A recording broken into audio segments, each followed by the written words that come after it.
Hi friends, இன்றைக்கி நம்ம வீடியோவில் என்ன பார்க்க போகிறோன்னா, கார்ன் இருக்குல்ல, கார்ன் வச்சு வடை செய்ய போகிறோம்.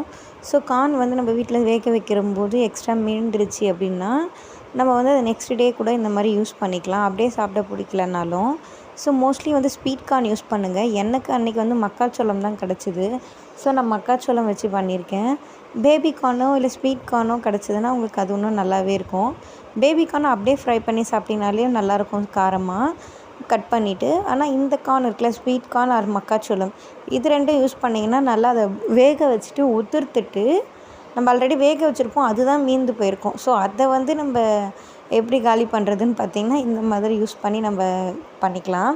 ஸோ அதை நான் வேக வச்சதை வந்து லைட்டாக உதிர்த்துட்டு மிக்சியில் வந்து ஒன்றும் பாதியமாக சொல்லுவாங்கள்ல, அந்த குறைன்னு அரைச்சி எடுத்துக்கிட்டு நம்மளுக்கு ஆஸ் யூஷுவல் என்னென்ன ஸ்பைசஸ்லாம் தேவைப்படுதோ, மிளகாத்தூள், ஸ்பைசி பவுடர், அப்புறமா வந்து சால்ட்டு, பெருங்காயம், கருவேப்பிலை, சின்ன வெங்காயம் இல்லைன்னா நார்மல் வெங்காயம் நல்லா பொடியாக நறுக்கிட்டு எல்லாத்தையுமே போட்டு ஒன்றா மிக்ஸ் பண்ணிக்க வேண்டியதான். ஸோ நம்ம காரத்துக்கு ஏற்ப இது எல்லாமே போட்டுக்கலாம். பச்சை மிளகாய், இஞ்சி போட்டாலுமே நல்லா தான் இருக்கும். ஸோ இது வந்து எப்படி இருக்கும் அப்படின்னு பார்த்திங்கன்னா, வெந்து வரப்போ உங்களுக்கு மசால் வடை சாப்பிட்ற ஒரு டேஸ்ட்டு தான் இருக்கும். ஸோ நல்லாவே இருக்கும். நல்லா ட்ரையாக இருக்கணும், ரொம்ப குழன்னு ஆகிடக்கூடாது. ஸோ தண்ணி ஊற்றாமல் நீங்கள் அரைச்சிக்கணும். தண்ணியே ஆட் பண்ணாதீங்க, ஏன்னா அதில் இருக்க தண்ணியே உங்களுக்கு ஓரளவுக்கு கிடைக்கும். ஸோ அப்படி தண்ணி தேவைப்பட்டுச்சுன்னா கொஞ்சமாக வேணால் ஆட் பண்ணிக்கோங்க.